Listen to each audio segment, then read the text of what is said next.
नमस्कार, स्वागत है आप सभी का। आप देख रहे हैं हमारा खास कार्यक्रम मुद्दा। आपके साथ मैं हूं घनश्याम उपाध्याय। मुद्दा में आज हम बात करेंगे न्यायपालिका की। हम बात करेंगे न्यायपालिका में आधी आबादी यानी महिलाओं की भागीदारी की। देश की आधी आबादी महिलाओं की है, लेकिन हर क्षेत्र में महिलाओं की हिस्सेदारी काफी कम है। न्यायपालिका में महिलाओं की हिस्सेदारी नाम मात्र के लिए है। आज तक सुप्रीम कोर्ट में कोई भी महिला चीफ जस्टिस तक नहीं बनी है। देश के उच्च न्यायालयों में 661 न्यायाधीश हैं, जिसमें से सिर्फ 73 महिला न्यायाधीश हैं। देश के हर राज्यों में बार काउंसिल है, लेकिन उनमें भी महिलाओं की भागीदारी ना के बराबर है। बार एंड बेंच ने 21 राज्यों और केंद्र शासित प्रदेशों के राज्य बार काउंसिल में एक प्रारंभिक अध्ययन किया, जिसमें पाया गया कि राज्य बार काउंसिल में नवनिर्वाचित प्रतिनिधियों में से केवल 2.04% महिलाएं हैं। इन बार काउंसिल के कुल 441 प्रतिनिधियों में से केवल 9 महिलाएं हैं। न्यायपालिका में महिलाओं की भागीदारी के लिए कई बार सवाल उठाए गए, लेकिन महिलाओं की भागीदारी नहीं बढ़ी। कुछ दिन पहले ही मुंबई की 300 महिला वकीलों के एक समूह ने नवनियुक्त केंद्रीय कानून मंत्री किरेन रिजिजू को पत्र लिखकर बार काउंसिल ऑफ इंडिया और स्टेट बार काउंसिल में महिला वकीलों के लिए आरक्षण की मांग की। महिला अधिवक्ताओं के इंटरैक्टिव सत्र ने कहा कि वर्तमान में बार काउंसिल ऑफ इंडिया में एक भी महिला सदस्य नहीं है। यहां तक कि स्टेट बार काउंसिल में भी महिलाओं का प्रतिनिधित्व नगण्य है। विभिन्न राज्य बार काउंसिल की वेबसाइट्स के आंकड़ों के अनुसार प्रतिनिधित्व बताता है कि कम से कम 10 राज्य बार काउंसिल में कोई महिला सदस्य नहीं है, जबकि 7 राज्य बार काउंसिल में सिर्फ एक महिला सदस्य है और केवल बिहार राज्य बार काउंसिल में 2 महिला सदस्य हैं। बार काउंसिल ऑफ महाराष्ट्र और गोवा में 20 सदस्य हैं, वो भी सभी पुरुष हैं। अब सवाल यह है कि न्यायपालिका में महिलाओं की भागीदारी कम क्यों है? महिलाओं को क्यों नहीं आगे बढ़ाया जाता? देश में महिला जज की कमी क्यों है?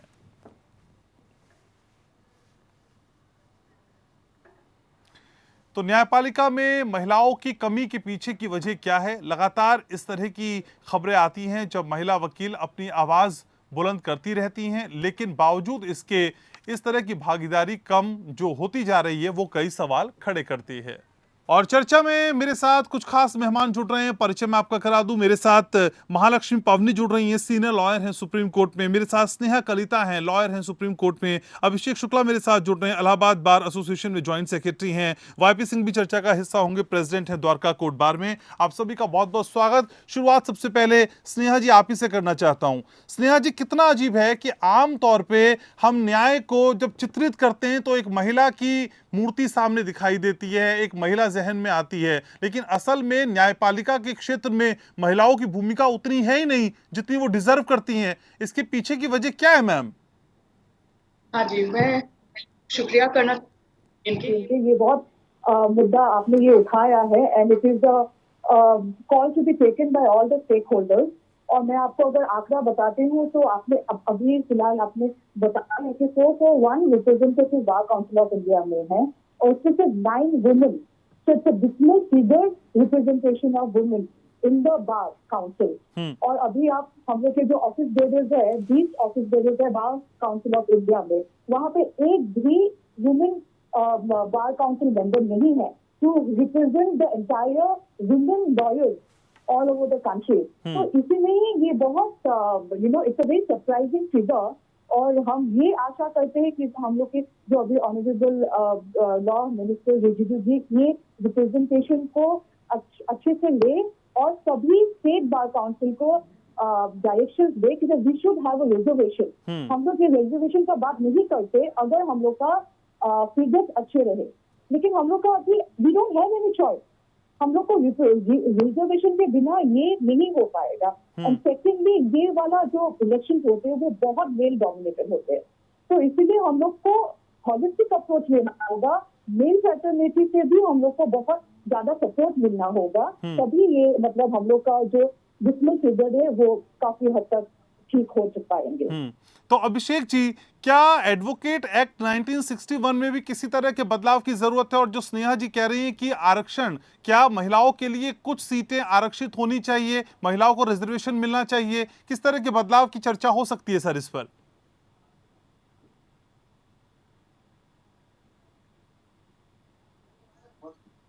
और निश्चित तौर पर आपने देखा कि देश में आजादी के बाद से लेकर हमेशा से बेटी बचाओ को लेकर के और हमने ये देखा भी कि आजादी के बाद अभी आपने देखा जैसा कि ओलंपिक चल रहा है, वहां पर कितनी देश की बेटियां नाम रोशन कर रही हैं। इंजीनियरिंग के एग्जाम्स में, मेडिकल के एग्जाम्स में, जुडिशरी में एग्जाम्स में, हर जगह बेटियां बहुत आगे आ रही हैं। लेकिन यह दुर्भाग्य मैं मानता हूं कि इतने बड़े लोकतंत्र में जो न्यायपालिका है, जो हम कहा जाए न्याय मित्र है, जो न्याय की रक्षक है, वहां पर बेटियों की संख्या बहुत कम है। और वहां पर संख्या को बढ़ाए जाने के लिए चाहे वो आरक्षण के माध्यम से बढ़ाएं या स्टेट बार काउंसिल में जो इलेक्शंस होते हैं, जैसे हमारे इलाहाबाद हाईकोर्ट बार एसोसिएशन में एक महिला से सुरक्षित है, ज्वाइंट सेक्रेटरी वुमेन, लेकिन 28 की हमारे यहाँ की कार्यकारिणी में मात्र 3 महिला है जो सदस्य हैं जो जीत करके आई हैं। ये मैं दुर्भाग्य मानता हूँ। दुर्भाग्य इसलिए भी कि जब आप कहते हैं कि देश की आधी आबादी जी, तो मुझे लगता है किसी भी संस्था को चलाने के लिए, देश को चलाने के लिए, किसी भी राजनीतिक दल को चलाने के लिए आधी संख्याएं महिलाओं की स्पष्ट होनी चाहिए।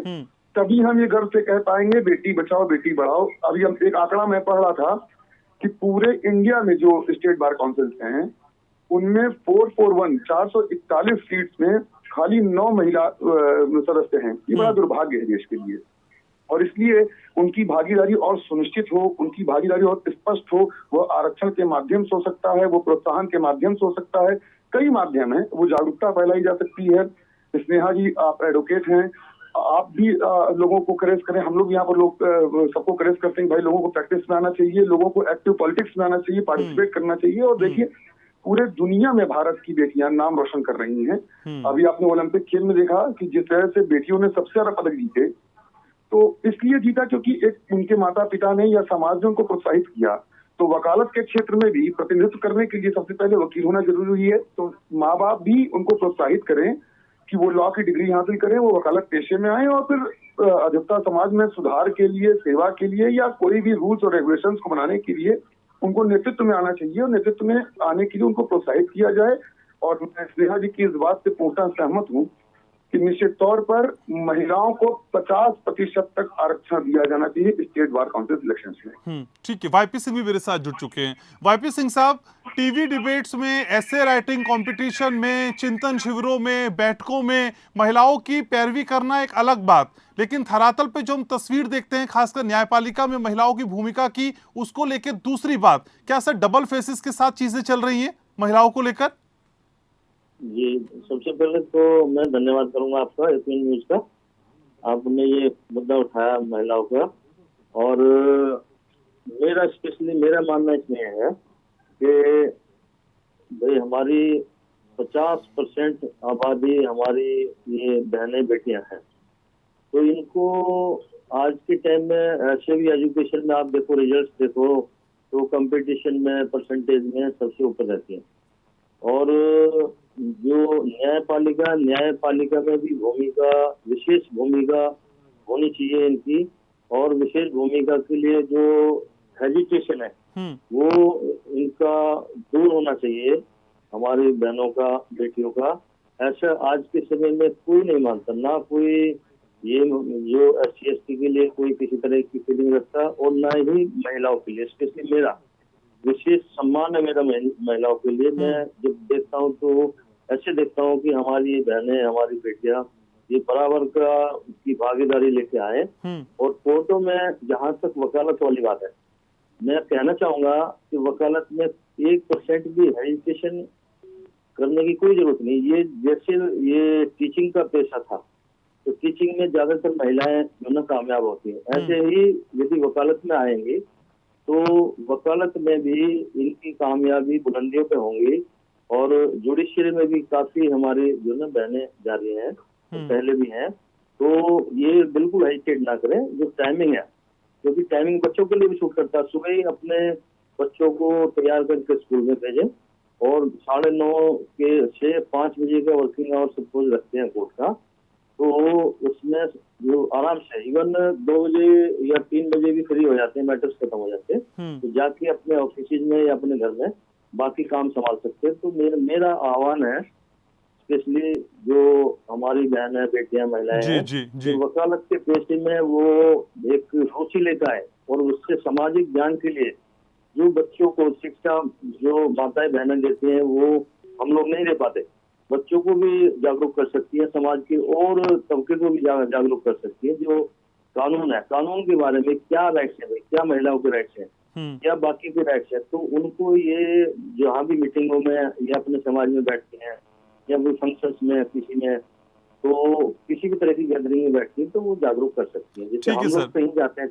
ठीक है, तो महिलाओं को इस और प्रोत्साहित करने की जरूरत है। वाईपी सिंह जी, बहुत शुक्रिया, आपने समय निकाला, लेकिन बाकी मेहमान मेरे साथ लगातार बने हुए हैं। महालक्ष्मी जी, आप मेरे साथ हैं, सुन पा रही हैं मुझको? Yes, I'm able to hear okay, Mahalakshmi ji, मैं ये जानना चाहता हूँ कि असल में हमारे देश में महिलाएं प्रधानमंत्री बन जाएंगी, मुख्यमंत्री बन जाएंगी, राज्यपाल बन जाएंगी, राष्ट्रपति बन जाएंगी, लेकिन सुप्रीम कोर्ट में चीफ जस्टिस ऑफ इंडिया नहीं बन पाएंगी। मैडम, क्या वजह दिखाई देती है?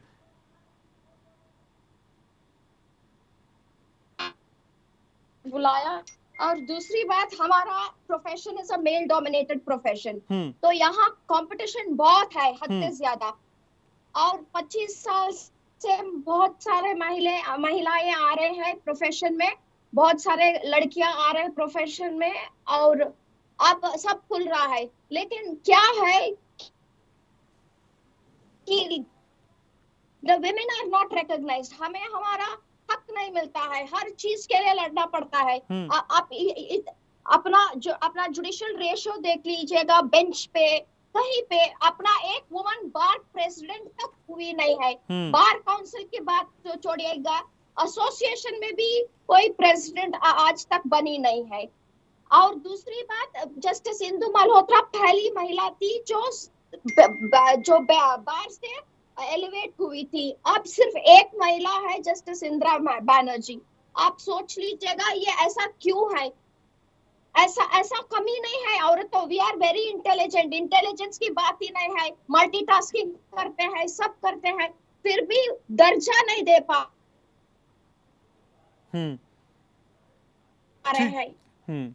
आर्ग्यूड बिफोर एनजीएससी, 5 जजेस के सामने मैंने ये रखा था कि महिला क्या कमी है उनमें, क्योंकि इंटेलिजेंट भी है, सब कुछ है, एलिजिबिलिटी है, सब कुछ है। फिर उन्होंने बोला, जस्टिस कहते बोला अभी तक 33% परसेंटेज पार्लियामेंट में आपको रिजर्वेशन नहीं मिला, तो मैंने बोला कि हमें रिजर्वेशन तो 33% नहीं चाहिए, हमें पूरे 50% चाहिए, हमें इक्वल अधिकार चाहिए, क्योंकि आप देख लीजिएगा महिला घर भी संभालती है और कोर्ट भी संभालती है, ऐसा नहीं है कि she lacks something, but the problem is the mindset needs to be changed। तो बेटी बचाओ बेटी पढ़ाओ के बदल बेटी पढ़ाओ बेटी बढ़ाओ, और आप लोग रिकॉग्नाइज करो कि महिला हर क्षेत्र में जब आगे है तो जुडिशरी में क्यों नहीं आ सकती आगे? ठीक है, तो पितृसत्तात्मक समाज में महिलाओं की भागीदारी क्यों कम है? सर, चर्चा में ये बात निकलकर सामने आई कि देखिए, महिलाओं को आना चाहिए, प्रोत्साहित करना चाहिए, लेकिन नई जो महिलाएं हैं, जो युवतियां इस प्रोफेशन को अपनाना चाहती हैं, अगर उनके सामने जब यह आंकड़ा जाता है कि उच्च न्यायालयों में सिर्फ 661 न्यायाधीशों में मात्र 73 महिला न्यायाधीश हैं, तो ये आंकड़ा उनको कितना प्रोत्साहित करने वाला है? क्योंकि ये आंकड़ा तो बता रहा है कि महिलाओं की कमी है। तो मैम, ऐसे ट्रेंड सेट करने की जरूरत है क्या ऐसा एक नजीर पेश करने की जरूरत है जिससे कम से कम महिलाएं प्रोत्साहित वाकई हो पाए? हाँ जी, बिल्कुल। उपाध्याय जी, मैं ये बताना चाहती हूँ, जैसे महालक्ष्मी मैडम ने ऑलरेडी बोला है कि हम लोग ने एनजीओसी के मैटर में हम लोग ने एक एप्लीकेशन दिए थे, जहाँ पे हम लोग ने बोले थे कि adequate representation of women in higher judiciary होना चाहिए। ये तो बात है हायर जुडिशरी का बात, लेकिन हम लोग को ये समझना चाहिए होगा, अगर हम लोग को बार काउंसिल्स में अच्छा रिप्रेजेंटेशन वुमेन लॉयर्स का होना होगा, तो हम लोग को ग्राउंड लेवल पे काम करना होगा। एक तो है फैमिली सिस्टम, अगर आप डॉटर्स हो तो पेरेंट्स के ये ड्यूटी बनता है कि वे एक डॉटर को तो जरूर वकील बनाए, जरूर जुडिशरी में जाने के लिए बोले।